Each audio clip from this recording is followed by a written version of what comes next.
Mientras usted, estimado oyente, encuentra este pasaje, le saludo y quiero darle gracias a Dios por poder compartir una nueva emisión de la Palabra de Dios con usted. Estamos dirigiéndonos ya a las etapas finales del deterioro de esta nación, es decir, los momentos antes de su destrucción. Ahora el rey es Acaz. Y dice en nuestro pasaje, de 20 años era Acaz cuando comenzó a reinar. Él fue una persona extremadamente malvada. Es durante su reinado que el reino se hundió a un nivel espiritual bajísimo, como nunca antes había ocurrido. Esto es lo que comienza con el descenso final. Hay unos pocos momentos de respiro.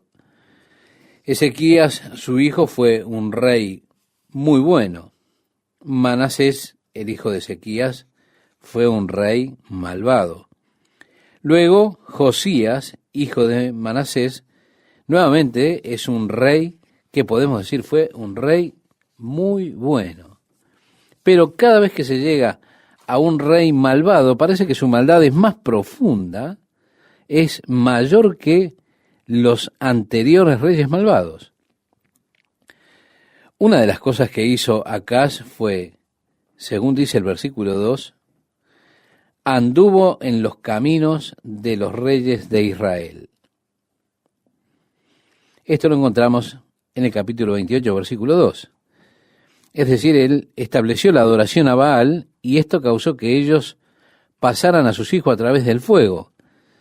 Calentaban el hierro de esas imágenes de piedra de Baal hasta que ellas estaban al rojo vivo, y luego que estas pequeñas imágenes de Baal, que tenían esos brazos extendidos con los dedos hacia arriba, estaban al rojo, así entonces podían sujetar a los bebés, allí los ponían en esos brazos. Esas pequeñas imágenes, cuando se ponían al rojo del calor, entonces en ese preciso momento, quiero reiterar, colocaban a los bebés en esos brazos encendidos de la imagen de Baal y así sacrificaban a sus bebés para Baal. Este rey Acaz era culpable de eso, de hacer pasar a sus propios hijos a través del fuego. Él se involucró en esas prácticas paganas, en ese sistema religioso, olvidándose de la adoración al Dios vivo y verdadero, y yendo tras la adoración que era común a las naciones que Dios había ordenado exterminar. Dios había ordenado eliminarlas completamente debido a la desobediencia de ellos a Dios, pero ellos fracasaron en eso al no eliminarlas completamente. Gradualmente entonces las prácticas de esas naciones fueron siendo inculcadas en la vida del pueblo de Dios y contaminaron al pueblo de Dios. Finalmente causaron la caída del pueblo. Dios solamente estaba buscando protegerlos de ese veneno, de manera que ellos pudiesen continuar viviendo en la tierra prometida, continuaran sirviendo al Señor allí.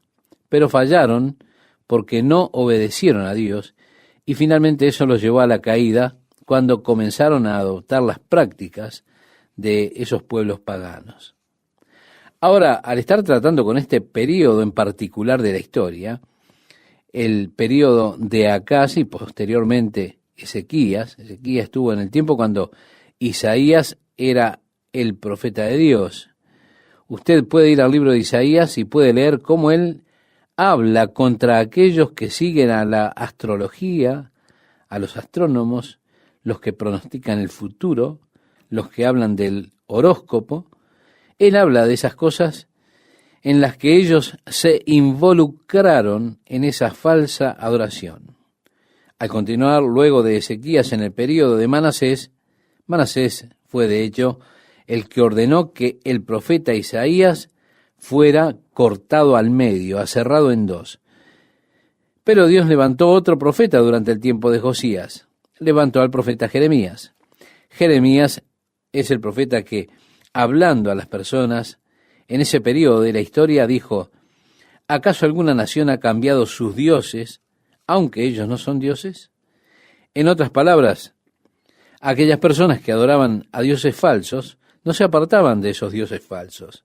Ellos continuaban con la adoración a esos dioses falsos, generación tras generación. Por supuesto, la razón es que en la adoración a los dioses falsos hay un incentivo de los deseos carnales.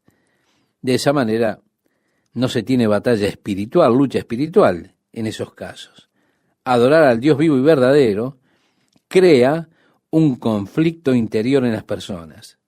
En el momento en que yo acepto a Jesucristo como mi Salvador, comienzo a servir al Señor, comienza allí un conflicto interno que se establece dentro mío. La carne, los deseos de la carne, luchando contra el Espíritu Santo. El Espíritu Santo luchando, batallando contra la carne. Estos dos son enemigos. La batalla comienza allí. Pero cuando se adora a dioses falsos, ellos están extremadamente apegados a la carne. De esa manera no hay conflicto. Las personas que adoran a dioses falsos continuarán adorándolos de generación en generación sin ningún problema. El profeta Jeremías señala esto. Él dice, ¿acaso alguna nación ha cambiado sus dioses, aunque ellos no son dioses? Sin embargo, mi pueblo ha trocado su gloria por lo que no aprovecha. Y con todo Dios dice, me dejaron a mí, fuente de agua viva. El agua viva, estimado oyente, fluye. Dios dice, me dejaron a mí fuente de agua viva y cavaron para sí cisternas. Las cisternas son grandes cavernas que ellos cavaban en la piedra caliza, allá en Israel, de manera que pudiesen tener reservas de agua. Ellos recogían el agua con la lluvia del invierno y la mantenían a través del verano en esas cisternas. Pero, ¿sabe usted lo que hace el agua que se recoge en una cisterna como esta? Pronto se estanca, así que las cisternas solo pueden mantener agua estancada en lo mejor o en el mejor caso. Pero Dios dijo, me dejaron a mí fuente de agua viva y cavaron para sí cisternas. Él dice acerca de estas cisternas, cisternas rotas que no retienen agua. Cada tanto ellos cavaban una cisterna y se hacía una grieta en la roca. Usted construye todo, ora para que llueva, está todo allí pronto, tiene todos los canales construidos y usted dirige entonces toda la lluvia hacia esa cisterna que colocó en aquel lugar. Así que usted va a la mañana siguiente para sacar un balde de agua, pero resulta que allí no hay agua. ¿Por qué? Porque de repente usted descubre, luego de 3 años de estar picando la roca y cavando la cisterna, que hay una grieta en algún lado y el agua no pudo ser retenida. Así que usted utiliza eso para una tumba. Dios se queja contra estas personas y les dice, me dejaron a mí. Acaz se apartó de Dios. Se apartó siguiendo las prácticas de los pueblos paganos. Vea usted, al seguir esas prácticas, al involucrarse en esas terribles y abominables prácticas, fue por eso que Dios trajo su juicio sobre esas naciones. Ahora, su propio pueblo está haciendo esas mismas cosas. La razón por la que Dios les ordenó que los exterminaran era para que ellos no contaminaran a su pueblo con esas prácticas. Pero la desobediencia del pueblo de Dios los llevó a ser contaminados, lo cual finalmente los lleva a la destrucción. Y así Acaz, un rey extremadamente malvado y debido a su maldad, tuvo un rápido deterioro en la fortaleza de su reino. En el versículo 5 del capítulo 28 nosotros leemos, por lo cual Jehová su Dios lo entregó en manos del rey de los sirios, los cuales lo derrotaron y le tomaron un gran número de prisioneros que llevaron a Damasco. Fue también entregado en manos del rey de Israel, el cual lo batió con gran mortandad. Es decir, cuando hablamos del reino de Israel, hablamos del reino del norte. Y 120.000 de sus hombres fueron asesinados en un día de batalla. En el versículo 6 dice, porque Peca, hijo de Remalías, mató en Judá en un día 120.000 hombres valientes, por cuanto habían dejado a Jehová, el Dios de sus padres. También los hijos de Israel tomaron cautivos de sus hermanos 200.000 mujeres, muchachos y muchachas. Pero cuando ellos trajeron estos cautivos a Israel, algunos de los hombres ancianos de Israel dijeron, ustedes no pueden hacer esto. Ellos son nuestros hermanos aún y ustedes no pueden traer a los de Judá como esclavos. Ellos estaban dispuestos a hacerlos esclavos y algunos de los hombres ancianos, allí en el reino del norte, en Israel, hablaron contra eso. Así que ellos los llevaron de regreso a esas personas que habían traído en este cautiverio particular. En el versículo 16 leemos, en aquel tiempo envió a pedir el rey Acaz a los reyes de Asiria que le ayudasen. ¿Por qué? Porque los filisteos se habían movido para ir contra ellos y habían tomado varias de las ciudades. Los edomitas se movieron contra él y tomaron varias ciudades de la parte sur. Los filisteos estaban tomando ciudades de la parte occidental. Los israelitas estaban tomando ciudades de la parte norte. Él había sido eliminado por todos lados, así que envió por el rey de Asiria para que viniera y lo ayudara en su aflicción. Y en lugar de ayudarlo, él tomó su dinero y no hizo nada para ayudarlo en su problema. El verso 19 dice, porque Jehová había humillado a Judá por causa de Acaz, rey de Israel, por cuanto él había actuado desenfrenadamente en Judá y había prevaricado gravemente contra Jehová. También vino contra él Tiglat-Pileser, rey de los asirios, quien lo redujo a estrechez y no lo fortaleció. Además, el rey Acaz, en el tiempo que aquel le apuraba, añadió mayor pecado contra Jehová, porque ofreció sacrificios a los dioses de Damasco que le habían derrotado y dijo, pues que los dioses de los reyes de Siria les ayudan, yo también ofreceré sacrificios a ellos para que me ayuden. Bien que fueron estos su ruina y la de todo Israel. Y así esa es la razón, por supuesto, para sus problemas. Él se olvidó de Dios y esto está claramente declarado. En su aflicción, en lugar de ir a Dios, de buscar a Dios, él va más profundo en el camino de la abominación. Comienza a adorar los dioses de los sirios, diciendo, debido a que los sirios nos han vencido, sus dioses deben ser más fuertes que nuestro Dios. Y por ese motivo él comienza a adorarlos.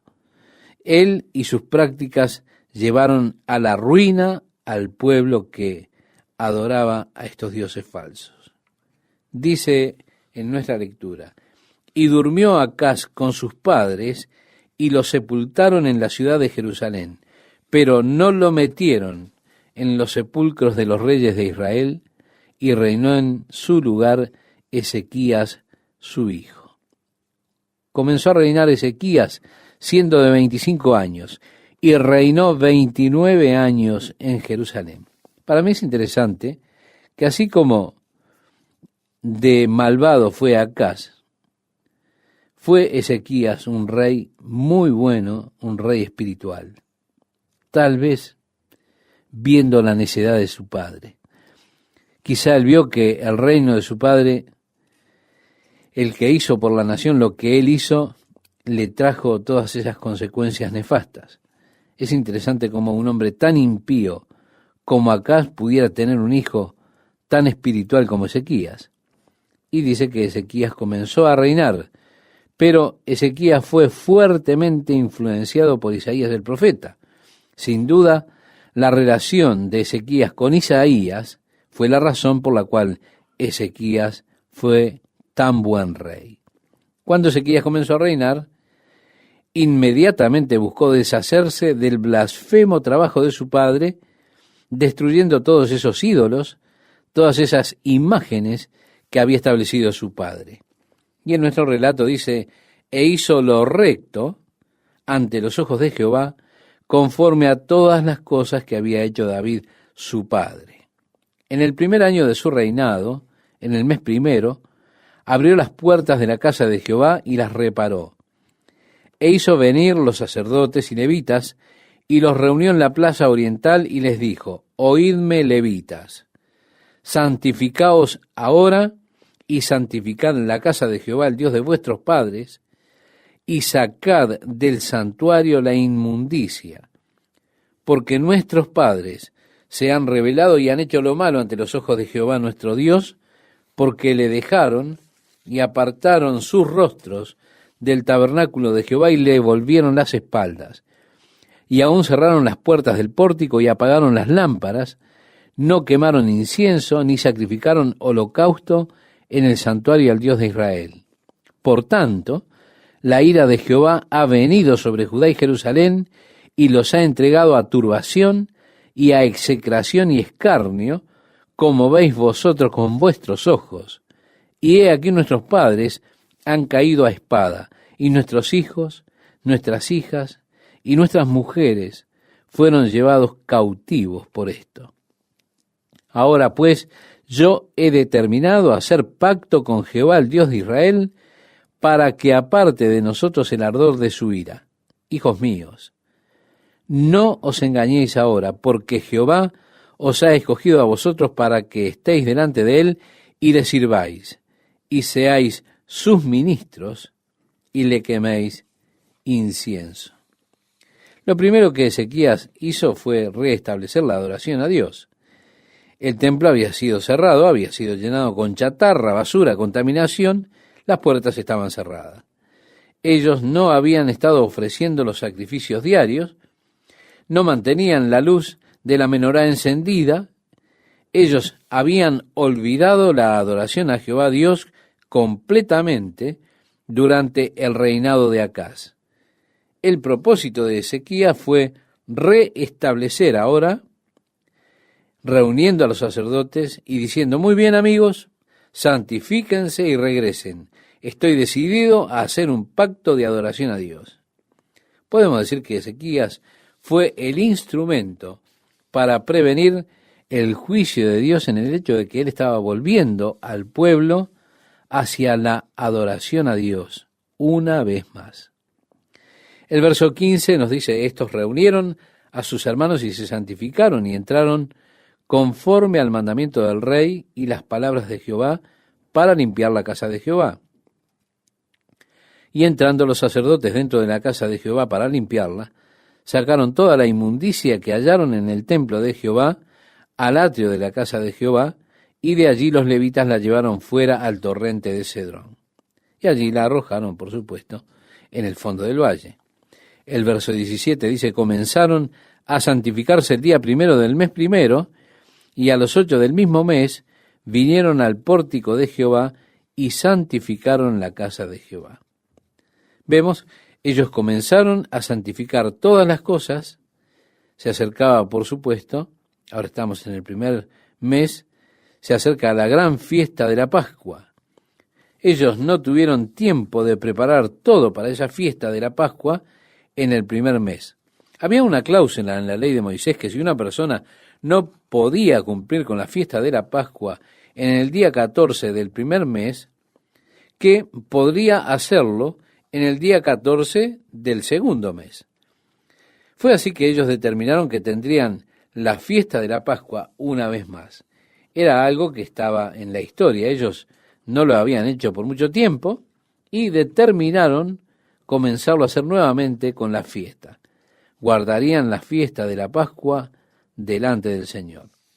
Fue así que enviaron mensajes por toda la tierra invitando a las personas para que fueran a la fiesta de la Pascua en el segundo mes.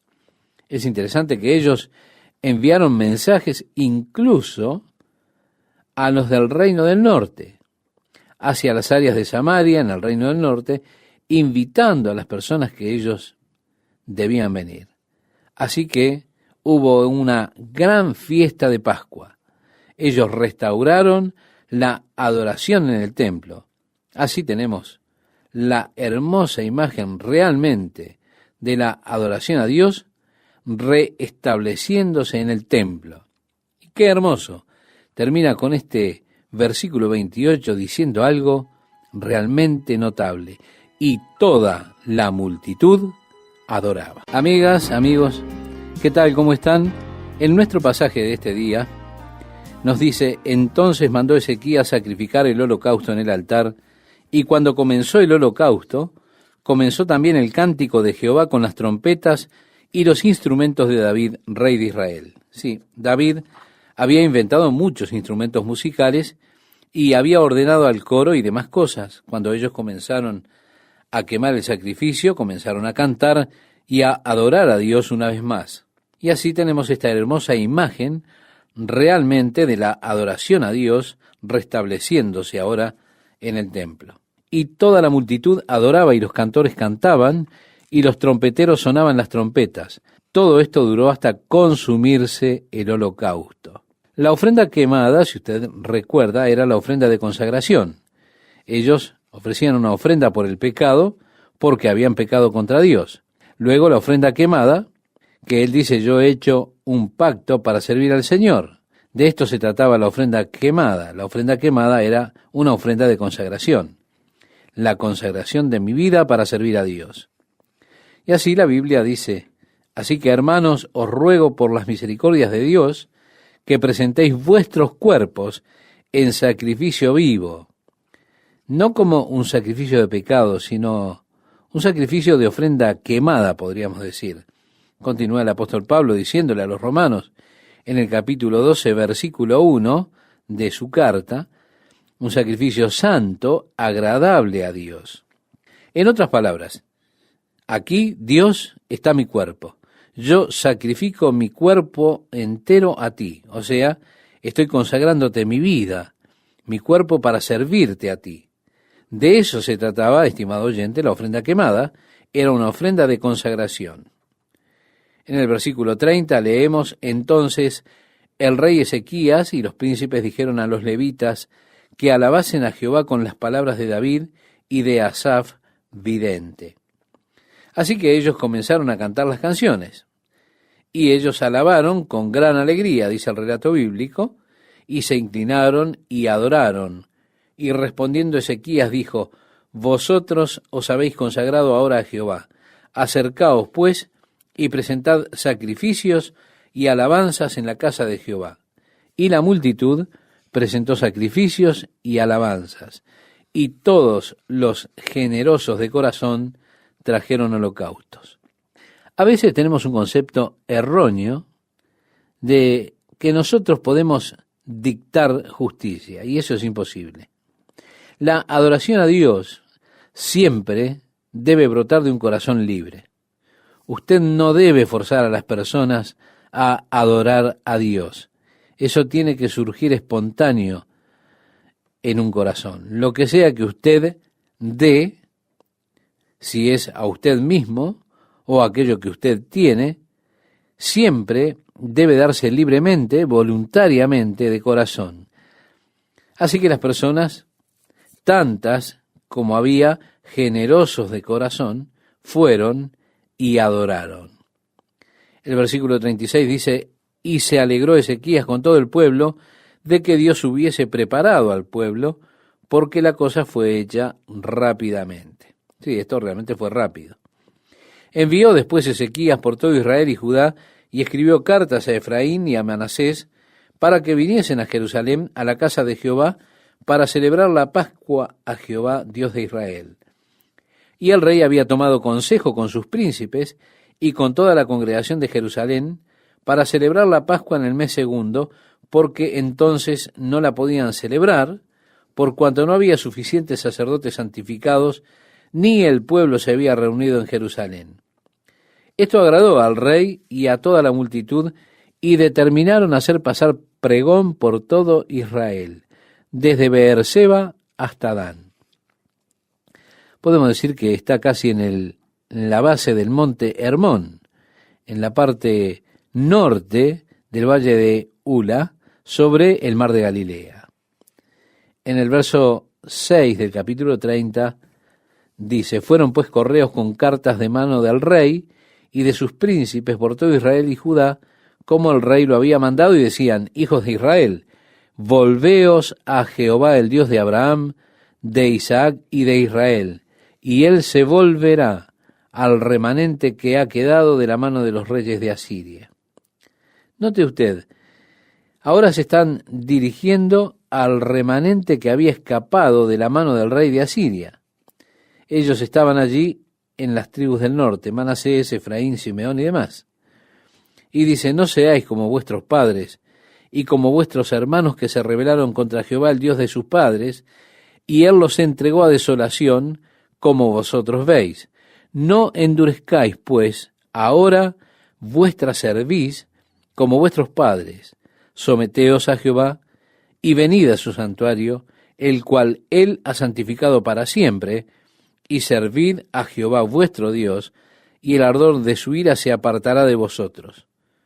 Porque si os volviereis a Jehová, vuestros hermanos y vuestros hijos hallarán misericordia delante de los que los tienen cautivos, y volverán a esta tierra, porque Jehová vuestro Dios es clemente y misericordioso, y no apartará de vosotros su rostro, si vosotros os volviereis a él.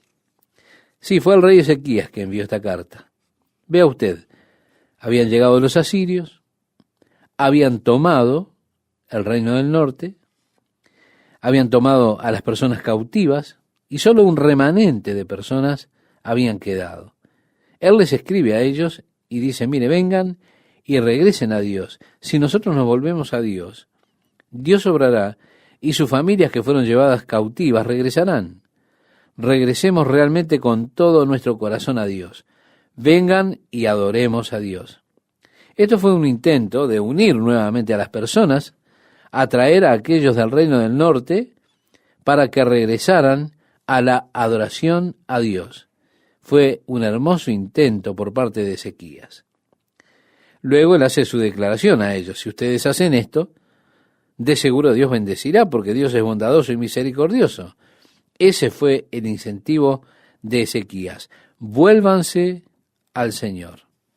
No obstante, las personas en el reino del norte solo se burlaron de los mensajeros que llegaron, denigraron el mensaje. Sin embargo, muchos de ellos regresaron para celebrar la Pascua, y una gran multitud se reunió en Jerusalén. Sin dudas, este sería un evento trascendente. Aquí la adoración a Dios había sido dejada de lado por mucho tiempo, y ahora tienen un gran día de celebración, el día de la Pascua. Y ellos se reunieron, y la multitud se reunió en Jerusalén para la Pascua. Incluso para reunirse para la Pascua era necesario pasar antes por un rito de purificación. Lo que usted debía hacer era afeitarse la cabeza, luego ir al templo cada día, pasar por ciertos baños y demás para ser santificados, para limpiarse a usted mismo realmente de la profanación del mundo gentil. Esto especialmente era así para aquellos que habían estado viviendo en naciones gentiles y ahora habían regresado a Jerusalén para los días de fiesta. Entonces necesitaban limpiarse de toda la polución de los gentiles. Por eso ellos tenían que pasar por este rito de purificación. Recuerde usted cuando el apóstol Pablo volvió a Jerusalén, llegaban los días de fiesta. Pablo quería participar en la fiesta de Jerusalén mientras estaba allí. Así que él comenzó con esos ritos de purificación y comenzó a apadrinar un par de jóvenes hombres en los ritos de purificación, porque usted no podía trabajar durante ese periodo, así que usted necesitaba a alguien que lo apadrinara. Jacob dijo: Pablo, yo he escuchado que tú has estado agitando a los judíos en las ciudades gentiles y que no has sido un buen judío y has caído en las prácticas de los gentiles y demás. La iglesia está un poco enojada contigo ellos han oído que tú eres un radical entre los gentiles, así que, ¿por qué no te calmas y tomas el papel de un buen judío y pasas por los ritos y apadrinas a estos dos muchachos para mostrarles a todos que, tú sabes, aún eres un judío? Así que el apóstol Pablo, para estar en paz, fue al templo y pasó por esos ritos de purificación. Pero allí habían algunos judíos de Asia que también estaban siendo purificados y vieron a Pablo y dijeron, este es el hombre que ha creado todos esos problemas allá en Asia. Y un gran tumulto se formó donde Pablo fue salvado realmente de un linchamiento por la guardia romana y fue llevado a una fortaleza, la fortaleza de Antonio, donde mientras iba hacia ese lugar, él le dijo al guardia, permíteme hablar con estas personas un momento. Y el guardia dijo, bien. Pablo comenzó a predicarles a estas personas. Agitaba sus brazos, le decía, tranquilos, amigos. Ellos estaban allí fuera gritando, mátenlo, desháganse de él. Y él dijo, permítame hablar con ustedes, amigos, cálmense un momento. Y todos hicieron silencio, y Pablo comenzó a decirles, miren, yo sé cómo se sienten. Yo sé en qué lugar están ustedes. Yo era uno de ellos. De hecho, yo perseguía a la iglesia. Pensaba que estaba haciendo servicio a Dios, así como ustedes piensan hoy. Yo sé en qué lugar están ustedes. Sé exactamente cómo se sienten. De hecho, fue cuando yo estaba en camino a Damasco que fui encontrado por Jesucristo. Y él me dijo, ¿por qué me persigues? Y yo dije, ¿quién eres tú, Señor? ¿Debo servirte? Y él dijo, yo soy Jesús, a quien tú persigues. Pablo dijo, y él me habló y me dijo que me enviaría a los gentiles. Cuando él dijo la palabra gentiles, las cosas se libraron. Las personas comenzaron a rasgar sus vestiduras, a lanzarlas por el aire, comenzaron a gritar y demás. Él estaba hablándoles a las personas en hebreo, para que el capitán romano no pudiera entender. Él, por supuesto, conocía el latín, pero no sabía lo que Pablo había dicho. La multitud comenzó a precipitarse sobre él, y él dijo, llévenlo adentro rápido. Así fue que llevaron a Pablo dentro de la fortaleza, y él dijo, averigüen lo que él les dijo a esas personas.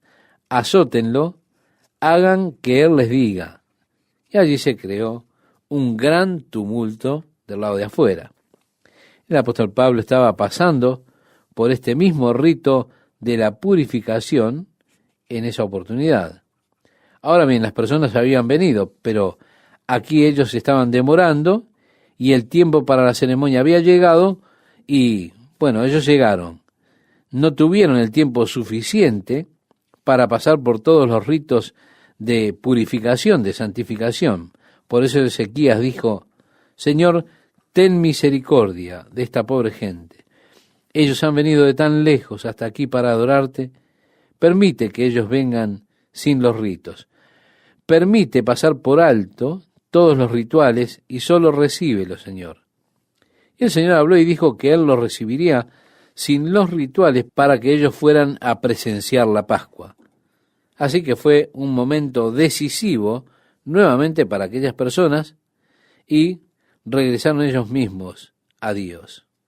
El verso 18 nos dice, mas Ezequías oró por ellos diciendo, Jehová, que es bueno, sea propicio a todo aquel que ha preparado su corazón para buscar a Dios. Oh, estimado oyente, a mí me gusta esto. Todo aquel que ha preparado su corazón para buscar a Dios, a Jehová, el Dios de sus padres, aunque no esté purificado según los ritos de purificación del santuario. Y oyó Jehová a Ezequías y sanó al pueblo. Así los hijos de Israel que estaban en Jerusalén celebraron la fiesta solemne de los panes sin levaduras por 7 días con grande gozo. Fue tan grande la celebración que ellos decidieron continuar durante 7 días. Continuaron 7 días alabando al Señor. Y habló Ezequías al corazón de todos los levitas que tenían buena inteligencia en el servicio de Jehová, y comieron de lo sacrificado en la fiesta solemne por 7 días, ofreciendo sacrificios de paz y dando gracias a Jehová, el Dios de sus padres. Y luego determinaron seguir durante 7 días más. Hubo entonces gran regocijo en Jerusalén, porque desde los días de Salomón, hijo de David, rey de Israel, no había habido cosa semejante en Jerusalén. Es decir, por muchos años. Continúa el relato diciéndonos: después los sacerdotes y levitas puestos en pie bendijeron al pueblo, y la voz de ellos fue oída, y su oración llegó a la habitación de su santuario, al cielo. Hechas todas estas cosas, todos los de Israel que habían estado allí salieron por las ciudades de Judá y quebraron las estatuas y destruyeron las imágenes de acera y derribaron los lugares altos y los altares por todo Judá y Benjamín, y también en Efraín y Manasés, hasta acabarlo todo. Después se volvieron todos los hijos de Israel a sus ciudades, cada uno a su posesión. Podemos ver que fue un reavivamiento espiritual, un movimiento espiritual tremendo. Mientras estas personas regresaban al norte, ellos iban rompiendo todas las imágenes, los ídolos de Baal y los lugares de adoración de los dioses paganos que habían sido establecidos en el reino del norte, es decir, en Israel. Así que fueron haciendo una limpieza de la tierra de todos los remanentes de la idolatría en la que habían caído. Continúa el relato diciendo: y arregló Ezequías la distribución de los sacerdotes y de los levitas conforme a sus turnos, cada uno según su oficio, los sacerdotes y los levitas para ofrecer el holocausto y las ofrendas de paz, para que ministrasen, para que diesen gracia y alabasen dentro de las puertas de los atrios de Jehová. El rey contribuyó de su propia hacienda para los holocaustos a mañana y tarde, y para los holocaustos de los días de reposo, nuevas lunas y fiestas solemnes, como está escrito en la ley de Jehová. Mandó también al pueblo que habitaba en Jerusalén que diese la porción a los sacerdotes y levitas, para que ellos se dedicasen a la ley de Jehová. Sí, las personas trajeron en abundancia, así que estaba todo colmado para la casa del Señor. De esta manera hizo Ezequías en todo Judá, y ejecutó lo bueno, recto y verdadero delante de Jehová. En todo cuanto emprendió en el servicio de la casa de Dios, de acuerdo con la ley, buscó a su Dios, lo hizo de todo corazón y fue prosperado. Ahora, estimado oyente, en el capítulo 32 encontramos que, después de estas cosas y de esta fidelidad, vino Sennacherib, rey de los asirios, e invadió Judá, y acampó contra las ciudades fortificadas con la intención de conquistarlas. Viendo, pues, Ezequías la venida de Sennacherib y su intención de combatir a Jerusalén, tuvo consejo con sus príncipes y con sus hombres valientes para cegar las fuentes de agua que estaban fuera de la ciudad, y ellos le apoyaron. Él dijo: ¿por qué debería él venir y encontrar toda esta agua aquí? Detengamos todas las fuentes para que ellos no sepan dónde están los suministros de agua que están fuera de la ciudad de Jerusalén. Así que fueron a cerrar todas esas fuentes, a sellarlas, esas fuentes que estaban fuera de la ciudad de Jerusalén. Dice: y puso capitanes de guerra sobre el pueblo y los hizo reunir en la plaza de la puerta de la ciudad, y habló al corazón de ellos diciendo: esforzaos y animaos, no temáis, ni tengáis miedo del rey de Asiria, ni de toda la multitud que con él viene, porque más hay con nosotros que con él. Con él es el brazo de carne, mas con nosotros está Jehová nuestro Dios para ayudarnos y pelear nuestras batallas. Y el pueblo tuvo confianza en las palabras de Ezequías, rey de Judá. Sí, Ezequías reunió a las personas en las calles de Jerusalén y dijo: no teman, no desmayen, hay más con nosotros que con ellos. Pero con el ejército sirio había al menos 185,000 soldados para pelear. Y el rey Ezequías está diciendo: no teman, no se preocupen, hay más con nosotros que los que están con ellos.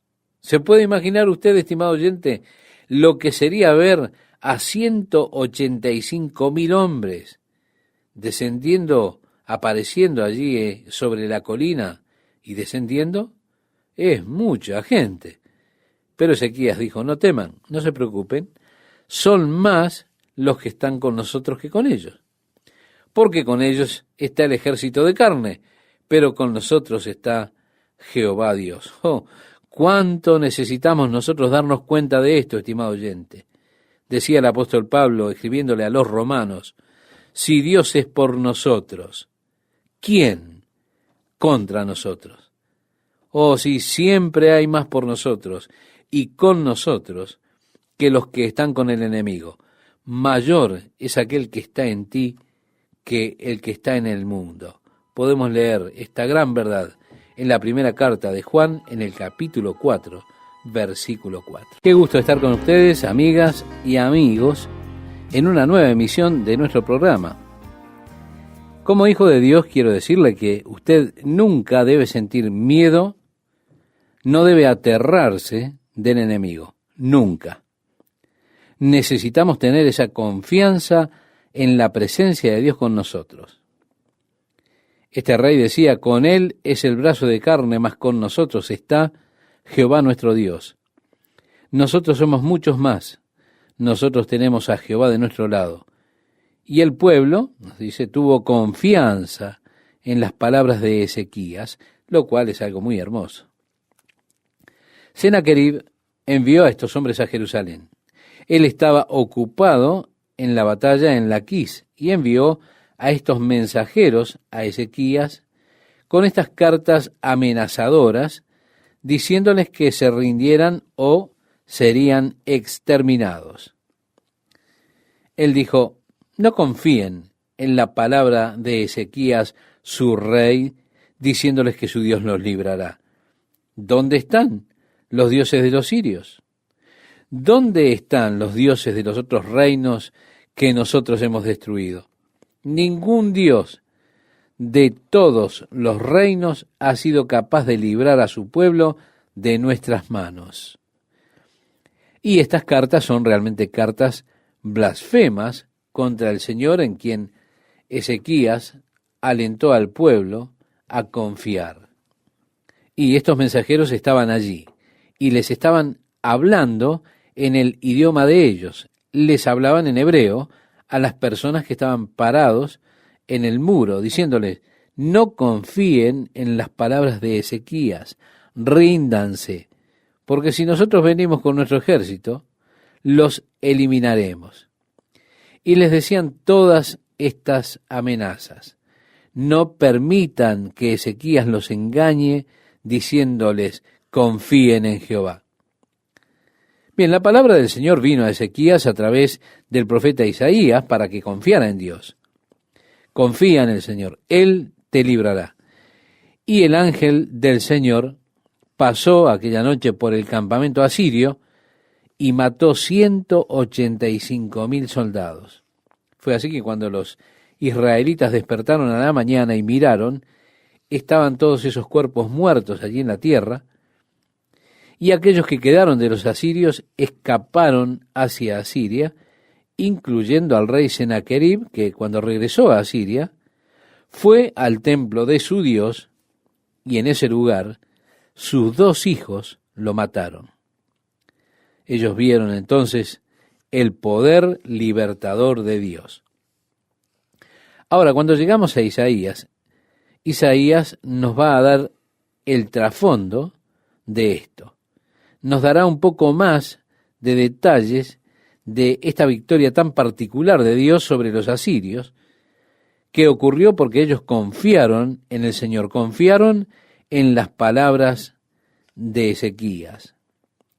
El versículo 21 nos da un pequeño resumen. Dice, y Jehová envió un ángel, el cual destruyó a todo valiente y esforzado, y a los jefes y capitanes en el campamento del rey de Asiria.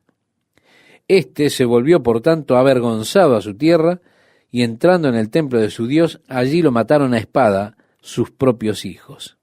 En aquel tiempo Ezequías se enfermó de muerte, y oró a Jehová, quien le respondió, y le dio una señal.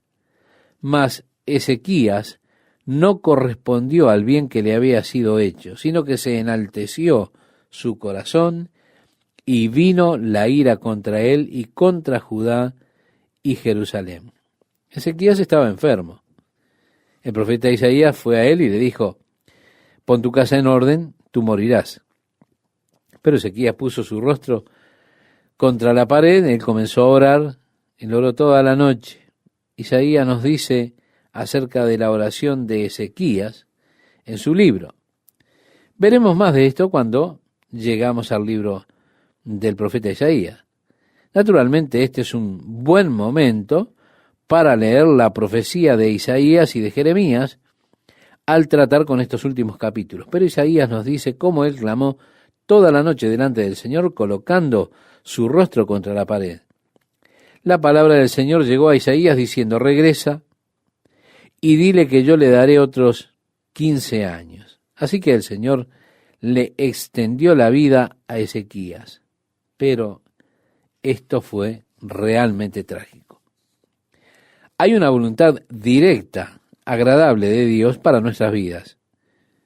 También creo que hay una voluntad permisiva de Dios para nuestras vidas. Yo creo que Dios permite muchas cosas que no son necesarias. Su propósito directo, su plan para nuestra vida, eso es necesario. Pero aquí está insistiendo en algo, clamando a Dios, insistiendo, y Dios lo permite. Recuerda el caso de Balaam, cuando Balac, el rey, le envió a decir, quiero que vengas a maldecir a este pueblo que está pasando por la tierra. Balaam oró y Dios dijo, no vayas con el rey, ni tampoco los maldigas, porque ellos son benditos, ellos son mi pueblo. Así que Balaam envió un mensaje al rey diciéndole, lo siento, rey, no puedo ir, no puedo maldecirlos porque este pueblo es el pueblo de Dios, ellos son benditos de Dios. Así que Balac envió otro mensaje con un gran botín y dijo, mira, el rey solo quiere que vayas y lo aconsejes acerca de este pueblo. Balaam vio todo aquel botín que le estaba ofreciendo el consejero, y esta vez estoy seguro de que él realmente oró, oh Dios, por favor, déjame ir, oh Señor, por favor, te pido, porque él era muy codicioso. Fue así que el Señor le dijo, muy bien, ve. Y ahí está este hombre, orando, por favor, oh Dios, Dios ayuda, por favor, Señor. Y Dios le dijo, ve, pero sé cuidadoso, no digas más de lo que yo te diré, lo que yo ponga en tu boca. Así fue que Balaam tomó su asno, sin duda llevaba en su mente ya todas las cosas que él iba a poder comprar con ese gran botín que el rey le estaba ofreciendo. De repente, aquel pequeño asno se hizo a un lado del camino y Balaam la emprendió a golpearlo. La regresó de nuevo al camino. Nuevamente el pequeño asno bordeó el acantilado y le apretó el tobillo. Balaam, ¿qué hizo? Golpeó al asno de nuevo. Poco más adelante el asno se sentó. Se rehusó a seguir. Y él comenzó a golpearla de nuevo una y otra vez. Esta vez el pequeño asno tuvo suficiente. Él se dio vuelta y le dijo a Balaam, ¿tú crees que está bien haberme golpeado 3 veces? ¿No he sido un asno fiel a ti desde que me tienes? Pero Balaam estaba cegado, estaba tan enojado, que se pone a hablar con el asno. Y le dijo, por supuesto que está bien que te golpee, bestia terca. Si tuviera un garrote te mato. Luego el Señor le abrió los ojos a Balaam, y él vio al ángel del Señor de pie allí, adelante con una espada en la mano. Y Balaam dijo, espera un momento. El ángel dijo, mejor agradece a ese pequeño asno. Si no fuera por él, yo te habría quitado tu cabeza. Balaam entonces dijo, yo regresaré. Muy bien, regresaré. Ellos dijeron, no, ya has llegado hasta aquí, sigue. Pero de seguro Dios había declarado su voluntad directa. No vayas, mantente fuera de esto. Pero la avaricia hizo que él insistiera en ir, y bueno, Dios le permitió. En nuestro caso aquí tenemos a Ezequías. Nosotros hablamos acerca de la oración y la oración cambiando a Dios. Y en un sentido le adjudicó, le permitió que la vida de Ezequías se extendiera por un periodo de tiempo. Claro, eso fue trágico, porque durante ese tiempo que Dios le extendió, este rey que había sido tan bueno y había hecho tanto bien al pueblo de Dios, ahora comenzó a llenarse de orgullo. Los últimos años de su vida fueron diferentes, fueron malos. Él ya no era aquel siervo humilde de Dios. Debido a que Dios había comenzado a prosperar el reino, luego de que Sennacherib fuera eliminado, amigo, todos los reyes comenzaron a enviarle regalos, presentes. ¿Por qué? Los asirios habían estado destruyendo a todos los demás. Y ahora, esta terrible amenaza de Asiria es simplemente reducida, habiendo sido derrotados por el Señor allí delante de Ezequías. Entonces todos los reyes enviaban muchos regalos y él se volvió de repente un hombre muy rico. Y comienza entonces a sentirse orgulloso por su riqueza y pone su mirada en eso. Y fue trágico porque fue durante ese periodo de tiempo también que le nació su hijo Manasés. Y ese hijo fue uno de los reyes más perversos, malvados de todo Israel. Así que hubiera sido mejor para él y para la nación que hubiera muerto. Pero él se puso a orar, a insistir delante de Dios, a clamar que lo sanara. Si realmente usted puede cambiar la mente de Dios, claro que sí, puede cambiarla por medio de sus oraciones, pero siempre será para su propio mal. Sí, usted puede insistir, Señor, que se haga mi voluntad, Dios. Y la voluntad de Dios, en un gesto amable, permite que se haga la voluntad de usted. Pero créame, eso será lo peor que pueda pasarle a usted. Es mejor que sus oraciones sean como Jesucristo hizo en el jardín de Getsemaní. No mi voluntad, sino la tuya sea hecha. Porque usted no sabe qué es lo mejor para usted. Dios sí lo sabe. Usted no sabe ni siquiera qué es lo mejor para sus amigos.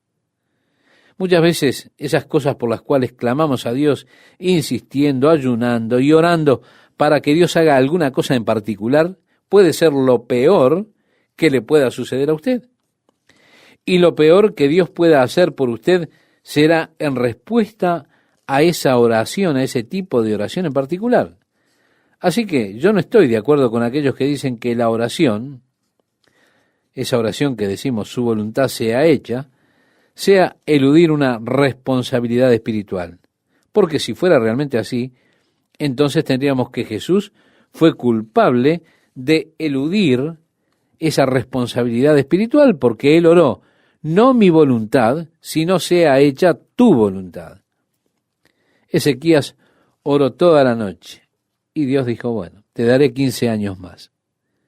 Pero ya nunca Ezequías fue el mismo. Luego de esa gran victoria de Dios sobre los asirios, luego de toda la riqueza que tuvo, su corazón se llenó de orgullo. Y dice el versículo 27, tuvo Ezequías riqueza y gloria, muchas en gran manera, y adquirió tesoros de plata y oro, piedras preciosas, perfumes, escudos y toda clase de joyas deseables. Asimismo hizo depósitos para las rentas del grano, del vino y del aceite, establos para toda clase de bestias y apriscos para los ganados. Adquirió también ciudades y hatos de ovejas y de vacas en gran abundancia, porque Dios le había dado muchas riquezas. Este Ezequías cubrió los manantiales de Gihón, la de arriba, y condujo el agua hacia el occidente de la ciudad de David, y fue prosperado Ezequías en todo lo que hizo. Mientras él estaba esperando esta invasión de Sennacherib, ellos tomaron los manantiales de Gihón, hicieron ese túnel de 518 metros a través de la roca sólida. Algunos hombres comenzaron en el estanque de Siloé y otros comenzaron en el manantial de Gihón, cavando por medio de esta roca sólida. Eso era toda una hazaña de ingeniería para aquellos días, porque ellos no tenían los equipos modernos de nuestros días. Estos hombres perforando la roca o perforando, no podían hacer otra cosa que picar con martillos esa roca sólida a través de esa distancia de 518 metros, para atraer el manantial de Gihón por medio de los muros de la ciudad, preparándose para ese bloqueo. Así que ellos necesitaban suministro de agua fresca allí en la ciudad de Jerusalén. De ahí esta tremenda obra de ingeniería, especialmente para aquellos días, ese túnel de 518 metros. Mire, nosotros hemos pasado por ese túnel varias veces y es muy interesante. Cuando usted llega al medio, hay algunas líneas que van en zigzag. ¿Por qué? Porque ellos podían escuchar los golpes de los otros hombres que venían en sentido contrario y así intentaban encontrarlos. Y usted puede ver dónde ellos ajustaban y finalmente dónde fue que se juntaron. Debe haber sido muy difícil haber cavado allí. En algunos lugares la altura del túnel es solamente de 1 metro, más o menos, y debe haber sido muy difícil ese trabajo. Pero esta fue una de las grandes obras del reino de Ezequías. Cuando él se recuperó de su enfermedad, el rey de Babilonia escuchó de su recuperación y así que envió emisarios para darle sus felicitaciones por haberse restablecido, por haberse levantado de su lecho de muerte. ¿Qué hizo Ezequías? Le mostró todos sus tesoros. Esto fue sin duda nuevamente algo que fue movido por el orgullo. Sí, él se volvió orgulloso. Toda la riqueza que él tenía la mostró. Así que él estaba luciendo todo su tesoro a estos emisarios de Babilonia. El profeta de Dios fue a él y le dijo: ¿quiénes son estos hombres que están aquí? Él dijo: oh, ellos son de Babilonia, más allá del Éufrates. El profeta le dijo: ¿qué les mostraste? Y Ezequías respondió: todo lo que tengo, dijo él. El profeta le contestó: eso fue muy imprudente, porque ellos regresarán y se llevarán todo cautivo a Babilonia. Sí, la predicción del cautiverio a Babilonia en el tiempo de Ezequías fue esa. No se cumplió hasta varios años después, pero allí estaba Ezequías. Hubiera sido que estuviera mejor muerto, pero algunas personas creen que saben más que Dios y oran ese tipo de oraciones. En el verso 1 del capítulo 33 tenemos: de 12 años era Manasés cuando comenzó a reinar y 55 años reinó en Jerusalén.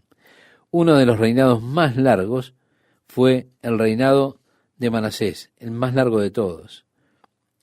Pero dice el verso 2, hizo lo malo ante los ojos de Jehová. Ahí está. Ezequías había restaurado el templo, restableció la adoración, las cosas estaban bien. Dios estaba bendiciendo al pueblo. Ellos realmente se hicieron fuertes y prósperos. Pero ahora está el hijo de Ezequías y él toma el mando. 12 años de edad tenía cuando sube al trono. Él hizo lo malo ante los ojos del Señor y dice: conforme a las abominaciones de las naciones que Jehová había echado de delante de los hijos de Israel, porque él reedificó los lugares altos que Ezequías su padre había derribado, y levantó altares a los Baales, e hizo imágenes de acera, y adoró a todo el ejército de los cielos, y les rindió culto. Edificó también altares en la casa de Jehová, de la cual había dicho Jehová: en Jerusalén estará mi nombre perpetuamente. Edificó asimismo altares a todo el ejército de los cielos en los 2 atrios de la casa de Jehová, y pasó sus hijos por fuego en el valle de los hijos de Ginom.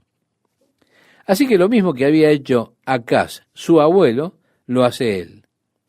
Además agrega: y observaba los tiempos, miraba en agüeros, era dado a adivinaciones y consultaba a adivinos y encantadores. Sí, se excedió en hacer lo malo ante los ojos de Jehová hasta encender su ira. Ve, estimado oyente, estas cosas que él hizo, más allá de los encantamientos, brujerías, espíritus familiares, magos. Estas son las cosas contra las que habló Isaías cuando llegaron sus calamidades. Isaías fue asesinado por Manasés. En el tiempo que Manasés hizo estas cosas y el juicio de Babilonia fue predicho, Isaías dijo: te has fatigado en tus muchos consejos. Comparezcan ahora y te defiendan los contempladores de los cielos, los que observan las estrellas, los que cuentan los meses para pronosticar lo que vendrá sobre ti. Así que estas son las cosas que hizo Manasés. Él comenzó a seguir su horóscopo, a sus astrólogos, a todas esas personas. Por supuesto, podría ser bueno hasta que usted realmente está en problema. Entonces allí recién se dará cuenta que todo eso no le ayudará, no le servirá absolutamente para nada. Hola amigas, amigos, ¿cómo están? Sin más preámbulos, entramos directamente a nuestro texto. Si usted me acompaña en la lectura, dice: además de esto, puso una imagen fundida que hizo en la casa de Dios, de la cual había dicho a David y a Salomón su hijo: en esta casa y en Jerusalén, la cual yo elegí sobre todas las tribus de Israel, pondré mi nombre para siempre, y nunca más quitaré el pie de Israel de la tierra que yo entregué a vuestros padres, a condición de que guarden y hagan todas las cosas que yo les he mandado, toda la ley, los estatutos y los preceptos por medio de Moisés. Pero, lamentablemente aquí está Manasés desobedeciendo. Manasés, pues, hizo extraviarse a Judá y a los moradores de Jerusalén para hacer más mal que las naciones que Jehová destruyó delante de los hijos de Israel. Y habló Jehová a Manasés y a su pueblo, mas ellos no escucharon. Sí, Dios habló, pero ellos no quisieron escuchar. Por supuesto, en el capítulo 36, Dios dijo: yo envié mensajeros, pero ellos no escucharon. Ellos se burlaron de él. En el capítulo 33, versículo 11, comienza diciendo: por lo cual Jehová trajo contra ellos los generales del ejército del rey de los asirios, los cuales aprisionaron con grillos a Manasés y atado con cadenas, lo llevaron a Babilonia.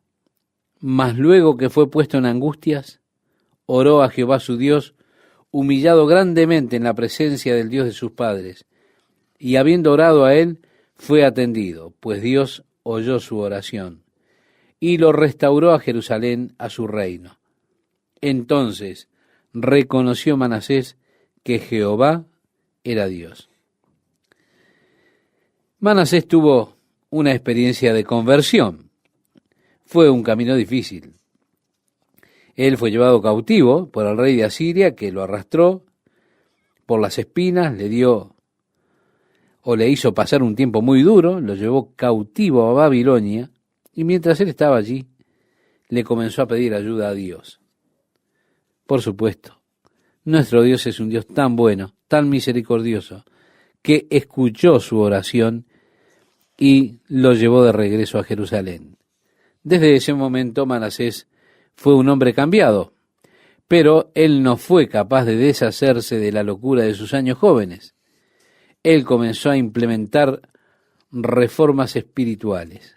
Dice el verso 15, asimismo quitó los dioses ajenos y el ídolo de la casa de Jehová y todos los altares que había edificado en el monte de la casa de Jehová y en Jerusalén, y los echó fuera de la ciudad.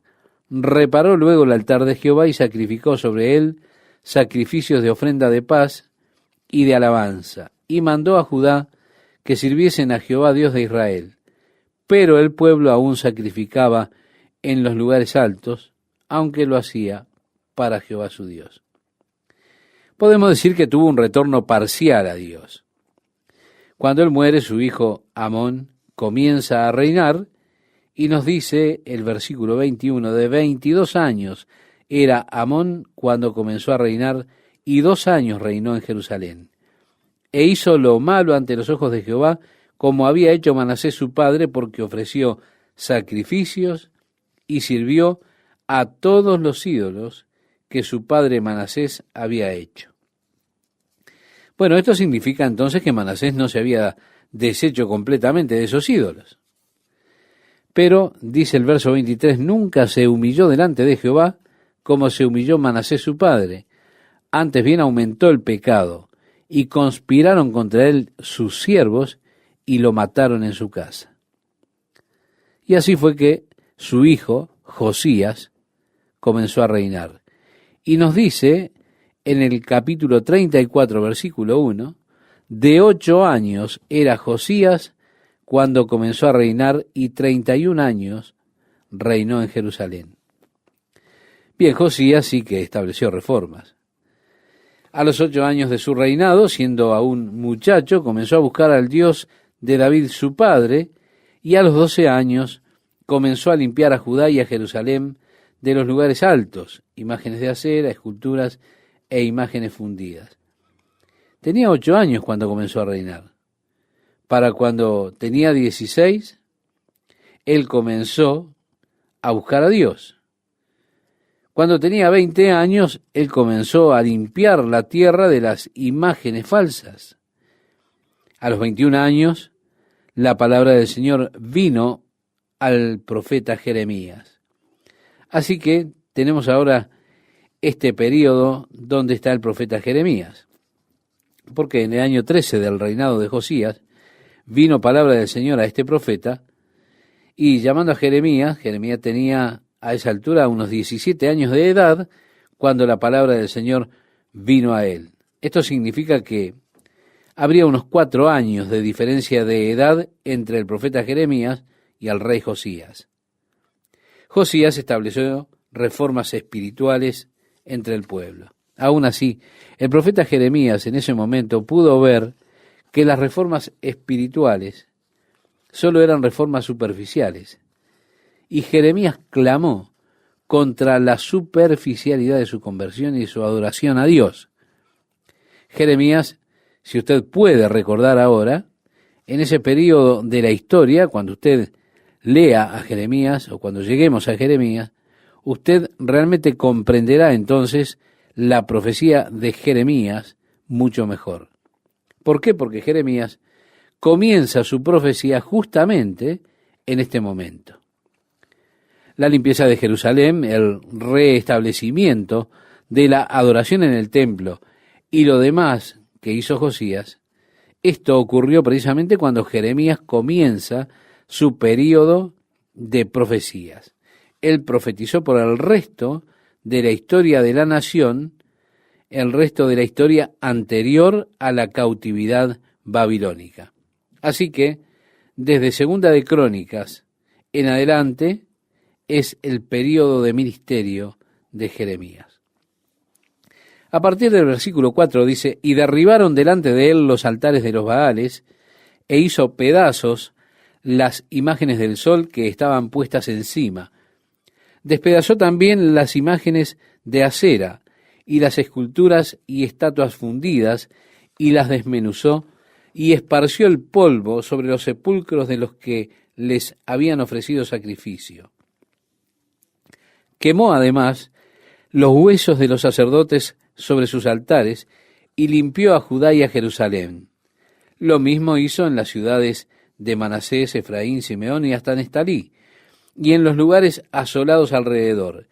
Y cuando hubo derribado los altares y las imágenes de acera, y quebrado y desmenuzado las esculturas, y destruidos todos los ídolos por toda la tierra de Israel, volvió a Jerusalén. Y así fue, estimado oyente, que ellos comenzaron la reparación del templo en el año 18 de su reinado, luego que él limpió la tierra. Jeremías ahora había ya estado profetizando por un periodo de 5 años. Ellos enviaron un mensaje para la preparación del templo. Contrataron a los trabajadores para que vinieran y repararan el edificio que había caído en tan mal estado bajo el reinado de su padre Amón y de su abuelo Manasés. Ahora, mientras ellos estaban preparando el templo, limpiándolo, en ese preciso momento encuentran el libro de la ley del Señor, uno de los rollos en los cuales estaba escrita la ley de Dios. El sacerdote lo llevó a Josías.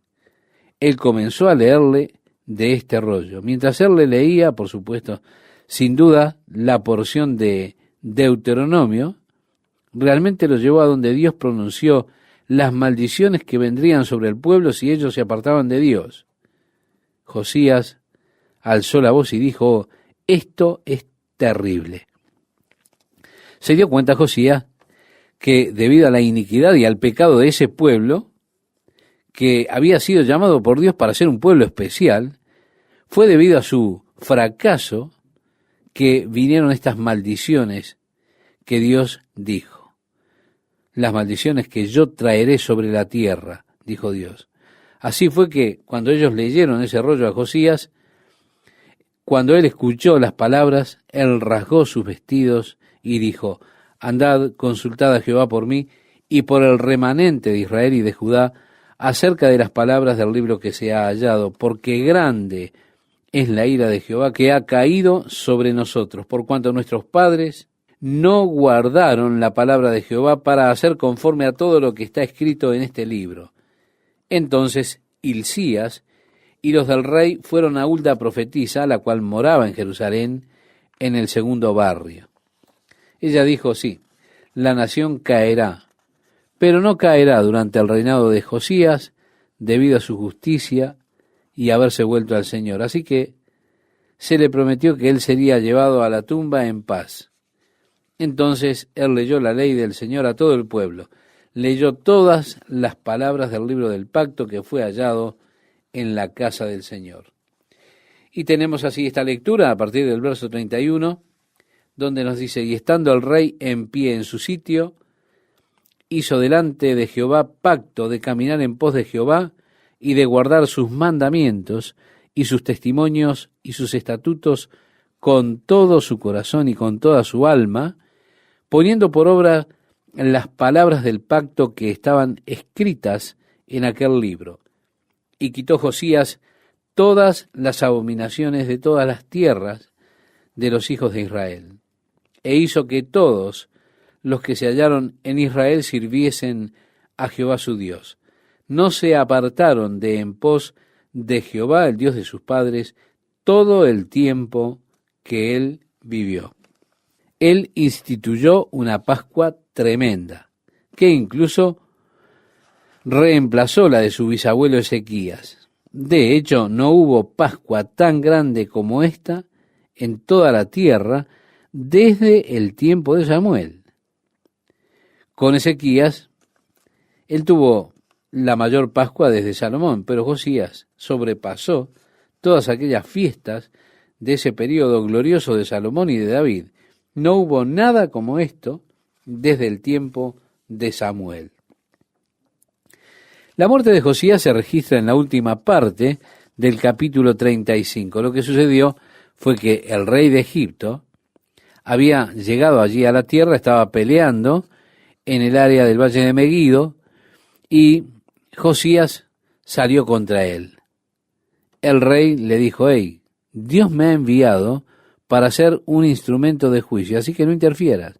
Vuelve y habita en Jerusalén y no intervengas, porque yo no he venido a pelear contigo y no tengo rencor hacia ti, pero he sido enviado por Dios para destruir este lugar.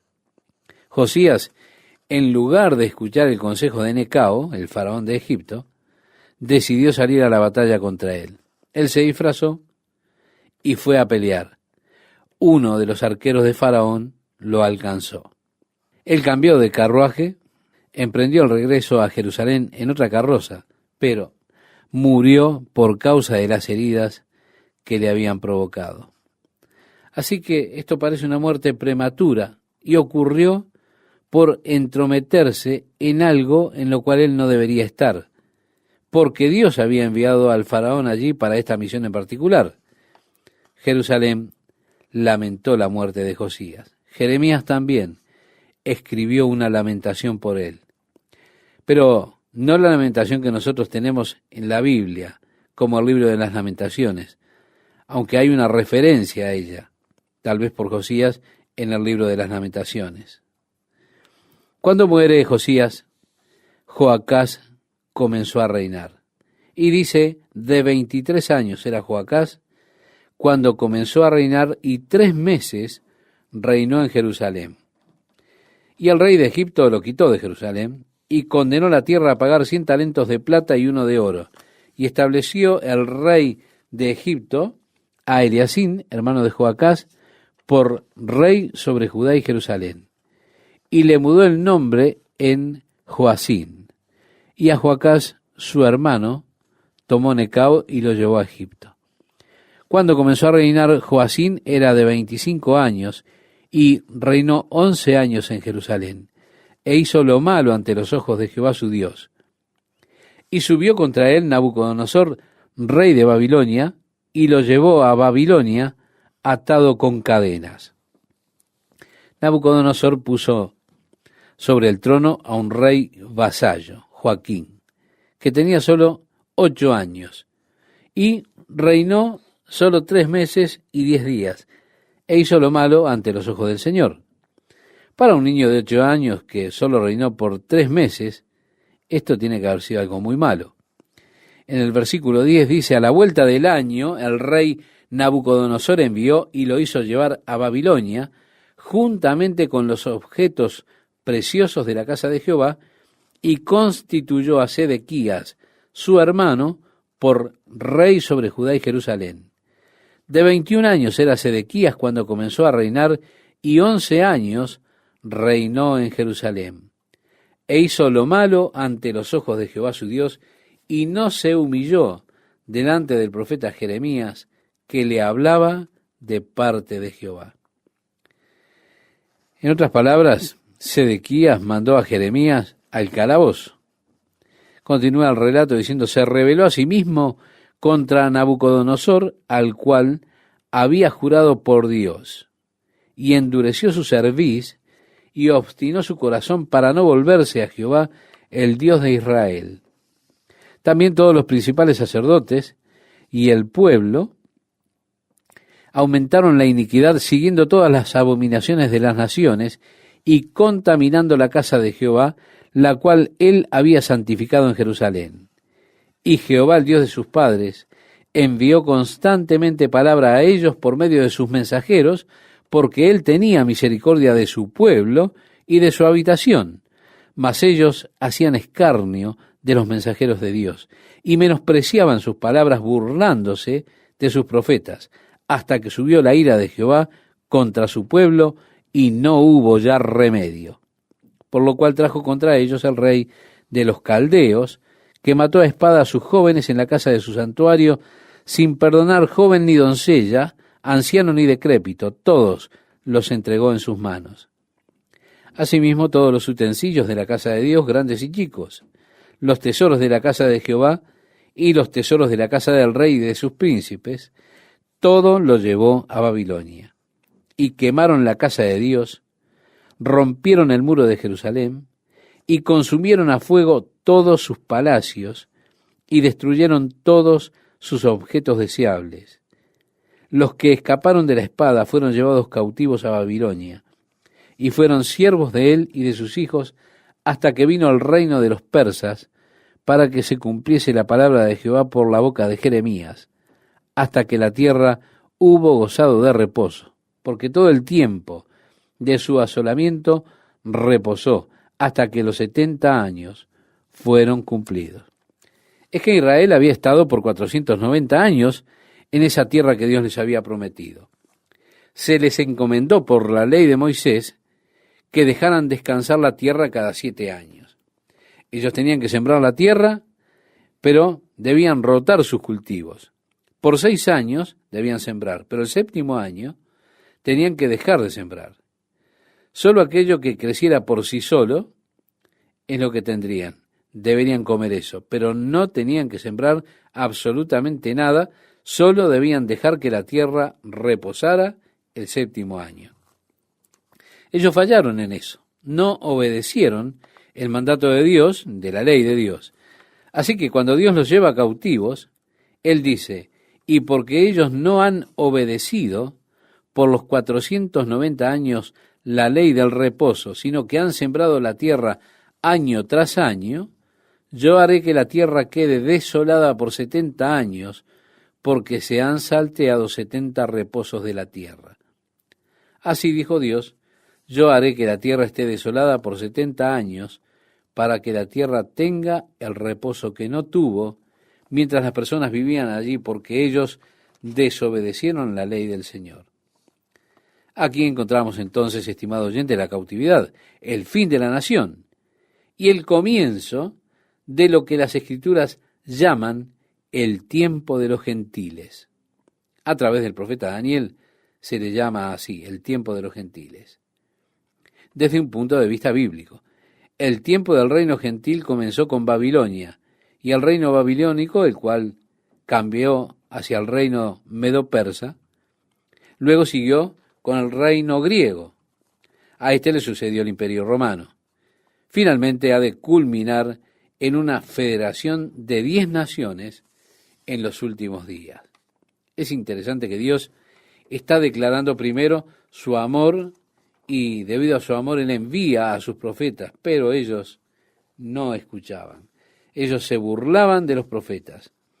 Por consiguiente, el juicio fue sellado por ellos mismos. Dios retiró su mano de protección, Dios retiró su mano de bendición y llegó el juicio de Dios.